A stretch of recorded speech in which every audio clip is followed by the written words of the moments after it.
शहर से दूर जंगल के बीच एक पुराना सरकारी गेस्ट हाउस खड़ा था। दीवारों का रंग उड़ चुका था और बरामदे में चलते ही लकड़ी की फर्श अजीब सी आवाज करती थी, जैसे कोई अंदर से कराह रहा हो। लोग कहते थे कि इस जगह में रुकने वाला हर इंसान अगली सुबह वैसा नहीं रहता।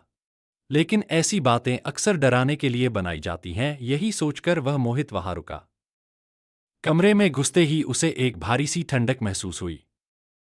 हवा नहीं चल रही थी, फिर भी पसीना जमने लगा। कमरे के कोने में रखी पुरानी अलमारी के शीशे पर धूल जमी थी, मगर उसमें उसकी परछाई साफ दिख रही थी। उसने बैग नीचे रखा और जैसे ही पीछे मुड़ा, लगा कि किसी ने बहुत धीरे से उसका नाम पुकारा। वह पलटा, लेकिन कमरा खाली था। कुछ देर बाद कमरे का सन्नाटा असहनीय होने लगा। दीवारें ज्यादा पास आती हुई लग रही थीं, जैसे कमरा सांस ले रहा हो। अलमारी के शीशे में उसकी परछाई अचानक अजीब लगने लगी, वो वैसी हरकतें कर रही थी जो वह खुद नहीं कर रहा था। उसने आंखें झपकीं, परछाई फिर भी मुस्करा रही थी। उसके कानों के पास किसी के चलने की आवाज आई। नंगे पैरों की, बहुत हल्की। उसने धीरे से पीछे देखा। कोई नहीं। लेकिन अब सांस उसकी गर्दन पर महसूस हो रही थी। बहुत ठंडी सांस। ऐसा लगा जैसे कोई उसके बिल्कुल पीछे खड़ा हो और झुककर उसके कान में कुछ कहना चाहता हो। अचानक शीशे में एक दूसरा चेहरा उभरा।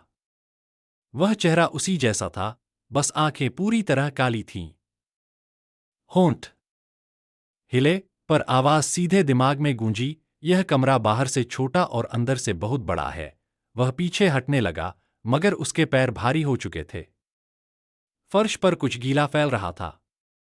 नीचे देखा तो लाल निशान धीरे धीरे फैल रहे थे, जैसे जमीन से खून निकल रहा हो।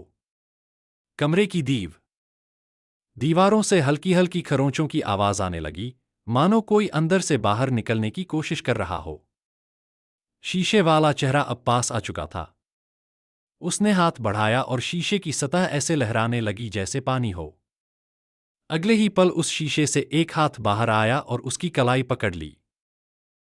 हाथ बर्फ जैसा ठंडा था, उंगलियां अस्वाभाविक रूप से लंबी। वह चिल्लाना चाहता था, लेकिन आवाज गले में ही दब गई। शीशे के अंदर कई चेहरे दिखने लगे, सब डरे हुए, सब कैद। किसी ने रोते हुए फुसफुसाया कि जो यहां आता है वही अगला बन जाता है।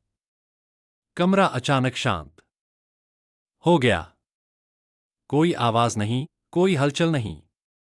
बाहर से देखने पर वह कमरा बिल्कुल सामान्य लगता था, लेकिन अगर कोई उस अलमारी के शीशे में ध्यान से देखता तो उसे एक नया चेहरा दिखता। आंखें काली, होंठों पर धीमी मुस्कान। और वह चेहरा जैसे पूछ रहा हो, अब किसकी बारी है।